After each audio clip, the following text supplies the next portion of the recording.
Good morning, good afternoon, good evening, good night, good day to you. That's depending where you are in the world. We're here in London doing the nighttime devotion from the devotional Christ Triumphant. The title today,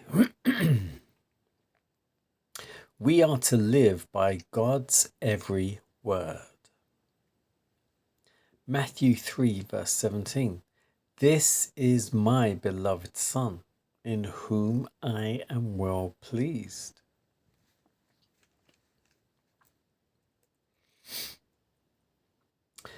As Christ bowed upon Jordan's banks after his baptism, there was a bright light that descended like a dove of burnished gold and lighted upon him. And from heaven was heard a voice saying, "This is my beloved Son, in whom I am well pleased." We read over these words, but we do not take in their significance. We do not seem to understand their value to us. They're stating to you that you are accepted into the beloved. Christ, with his long human arm, encircles the fallen race, while his divine arm, he grasps the throne of the Almighty, thus uniting earth with heaven. And fallen, finite human beings he also unites with the infinite God.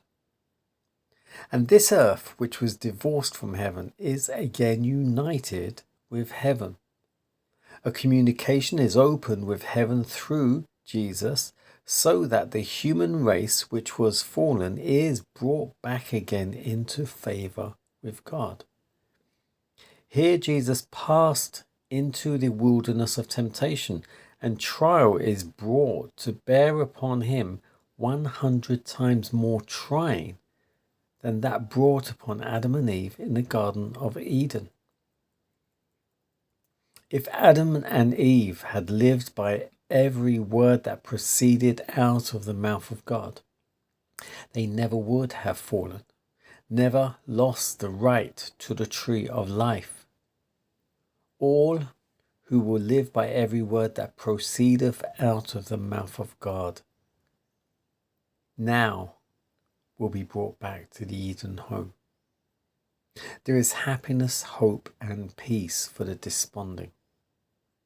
We cannot afford to give our God-given ability and devote it to the commonplace things of this earth. We want a faith that will grasp the promise set before us in the gospel. I see matchless charms in Jesus. I never talk of any trials I cannot bear or any self-sacrifice that I cannot make.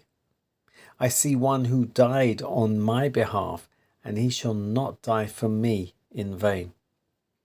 I will place myself in right relation to God, and I will have a right hold from above.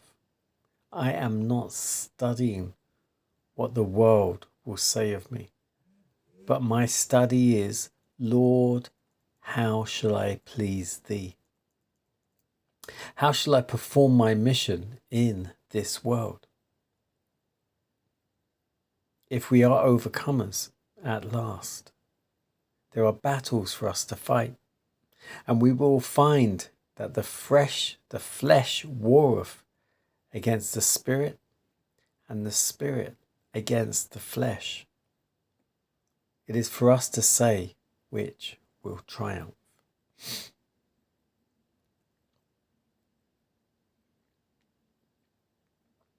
We are to live by God's every word.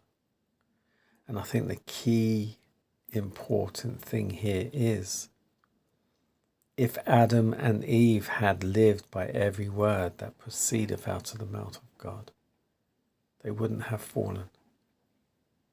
They wouldn't have lost their right to the tree of life. They wouldn't have been cast out of Eden. And we wouldn't be a sinful race.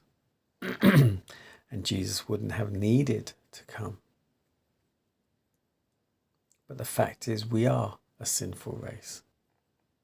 We do not live by every word that proceedeth out of the mouth of God. Matthew 4:4. And we are not overcomers yet.